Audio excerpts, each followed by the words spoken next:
Hello and welcome to yet another geometry video. What I'd like to do with this one is we're actually going to start with you. I'd like you to take a look at number 1 that says find the measure of angle A and explain the reasoning behind your answer. So I would like you to take a second.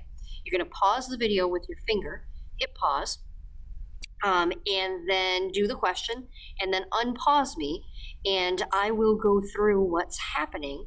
But what I'm going to do is have a little fun and speed it up. So take a second, pause the video, and then unpause it when you're done.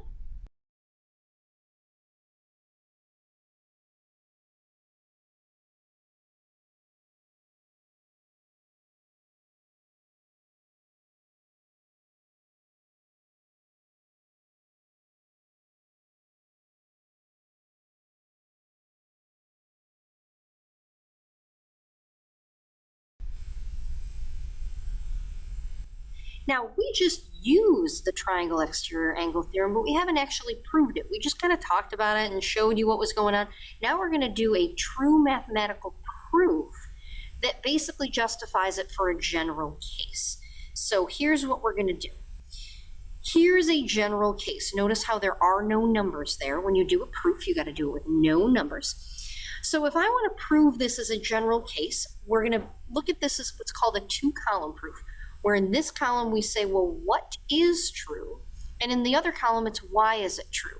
So on the left, sometimes we call these our statements. And on the right, we call these our reasons. So statements and reasons. And then I just look at this and say, well, what do I know it's true? Well, if I look at this, the first thing I see is a triangle. And for me, the thing that jumps right off the page is the triangle angle sum theorem. If I have 3 angles in a triangle, those things better add to 180. So I'm going to say the measure of angle x plus the measure of angle y plus the measure of angle w, which are the 3 angles of the triangle, those all add up to 180 degrees. Now, why is that true? That is called the triangle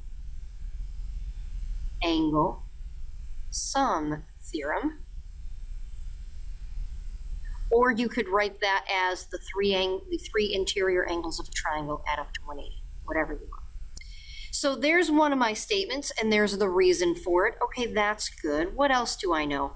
Well, W and Z here are right on the same line. So if W and Z are on the same line, they better add to 180 as well. So the measure of angle W plus the measure of angle Z is also 180 degrees. And that is because linear pairs are supplementary.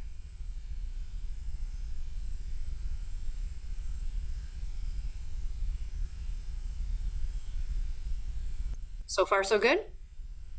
I think so. All right, now what does this have to do with the triangle exterior angle theorem? Well, if I want to do the triangle exterior angle theorem, I want to show that x and y add up to z. I want to just look at those 3. Well, when I look at these 2 equations, they're both set equal to the same thing. And when it comes to proofs, that's very helpful. So what I'm going to do is I'm going to say, well, if these 3 add up to 180 and these 2 also add up to 180, then the measure of angle x plus the measure of angle y plus the measure of angle w equals the measure of angle w plus the measure of angle z. What I just did there is called the substitution property.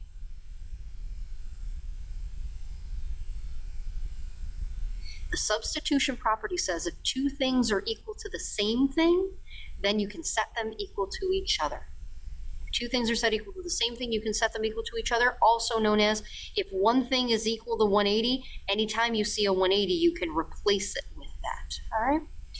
So I have these 3 guys, and now, wait, I have too much. I really just wanted x, y, and z. But if you notice, on both of these sides, there's a w. So I can get rid of the w. And I can just say the measure of angle x plus the measure of angle y equals the measure of angle z. Well, how did I do that? I got rid of the w. How did I get rid of it? I subtracted it from both sides. So I've just done the subtraction property of equality. And often when I do the subtraction property, I like to write down what I subtracted. So I subtracted, I got my little m in there. Whoa, sorry about that. Whoa, whoa, whoa. Mrs. Weber, what did you do? I don't even know what I did. Okay. Oh no, it's still moving. Okay, that was a little adventure.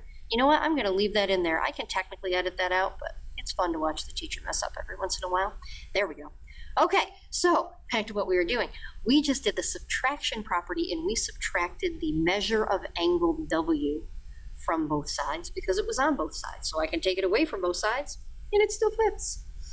Okay, now let's see if I can scroll down without messing anything up this time.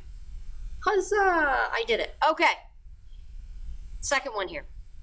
Vertical angles. We've been telling you vertical angles are congruent. Vertical angles are congruent. Yeah, but why? Why are vertical angles congruent? Just because we said so? No, because we can prove it. And we are going to do so right now. So if we look at this picture, and I want to show that W and Y are both congruent and X and Z are congruent, what I can think about is, well, if I got these angles the way they're sitting right here, I have W and X. And W and X are next to each other, and they form a line. So that means the measure of angle W plus the measure of angle X is 180 degrees, because linear pairs are supplementary.